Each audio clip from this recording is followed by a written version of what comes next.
Yan na po guys, yan na po yung tinulang manok. Niluluto na po natin. Dito po tayo sa likod ng bahay. Shout out po sa mga pare ko dyan. Parang Galoso, shout out. Ito na, tinulang manok. Tulutan. Bukas sa likod ng bahay. Yan po, babayan. Shout out.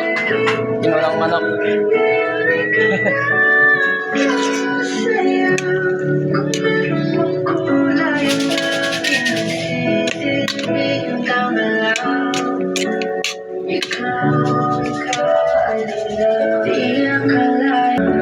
Ito mga ingredients,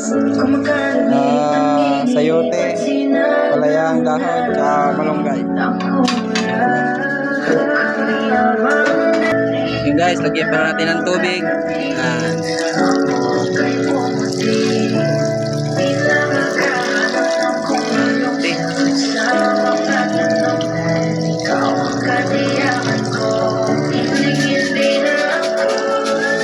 Hintayin lang po natin kumulo.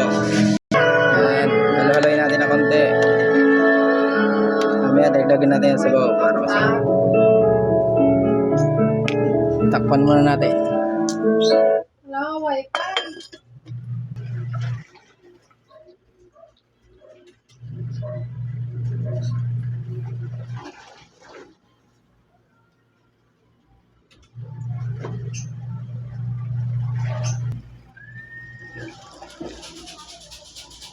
Hello, wifi.